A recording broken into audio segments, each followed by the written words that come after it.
एक UFO rabbit planet से बहुत तेज रफ्तार से उड़ते हुए आ रही थी। वो सीधा पृथ्वी के एटमॉस्फेयर में घुस गई। यूएफओ के अंदर थे एक औरत, एक आदमी और एक छोटा बच्चा, और वो बच्चा और कोई नहीं, राइस्टार खुद था। तीनों यूएफओ की खिड़की से पृथ्वी का नजारा देख रहे थे, पर देखते ही देखते यूएफओ में खराबी आ गई। अलार्म बजने लगे, धुआं भर गया। माँ चीख उठी, जल्दी हमारे बच्चे को बचाओ। और तभी यूएफओ आसमान में ही फट गई। तीनों जमीन की तरफ जा गिरे, लेकिन किसी को कुछ नहीं हुआ। राइस्टार की माँ ने रोकर कहा, अब हम अपने घर कैसे लौटेंगे? तभी राइस्टार के पापा की नजर पड़ी गांव के बीच रखी एक पुरानी कुर्सी पर। उन्होंने अपनी एलियन टेक्नोलॉजी से उसे बदल दिया, एक ऐसे डिवाइस में जो वक्त और यादों को तोड़ झोड़ कर एक रास्ता बना सकती थी। पर उन्हें यकीन नहीं था कि इस कुर्सी से वापस अपने प्लेनेट जाना सेफ होगा या नहीं। इसलिए उन्होंने फैसला किया अपने बेटे को पृथ्वी पर ही छोड़ देंगे। लेकिन उससे पहले उसके दिमाग से सारी यादें मिटा दी, उसका पास्ट, उसकी असली पहचान, सब कुछ डिलीट कर दिया। और फिर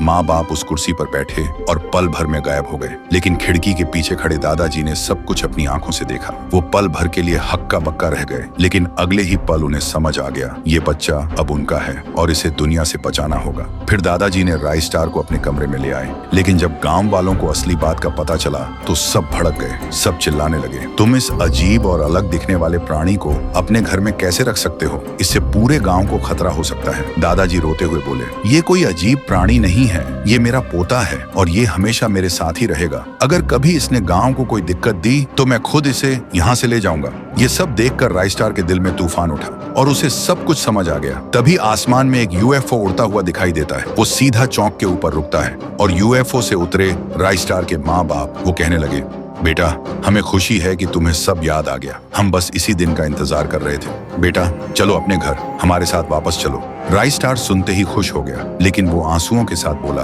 मैं आप लोगों का बेटा हो सकता हूँ, पर मेरे लिए मेरे दादाजी ही मेरा घर है। उन्होंने मुझे प्यार दिया, बड़ा किया, मैं उन्हें कभी नहीं छोड़ूंगा। मैं अगर चला जाऊंगा तो वो अकेले हो जाएंगे और मेरे बिना उनका और कोई नहीं है। कुछ देर तक माँ बाप चुप रहे, फिर धीरे से यूएफओ में वापस चढ़ गए और वो पृथ्वी से चले गए। राइस्टार रो पड़ा। तभी पीछे से आवाज आई, बेटा। राइस्टार मुड़कर देखता है, दादाजी खड़े थे। दादाजी बोले, बेटा तू अपने माँ बाप के साथ क्यों नहीं गया? मैं तो अब बूढ़ा हो गया हूँ, मैं और कितना दिन बच पाऊंगा? राइस्टार आंसुओं के साथ बोला, दादाजी ऐसा ना बोलो, आप ही मेरा सब कुछ हो, मैं आपको कभी नहीं छोड़ सकता। फिर दोनों रो पड़े और यही है राइस्टार और उस कुर्सी का राज।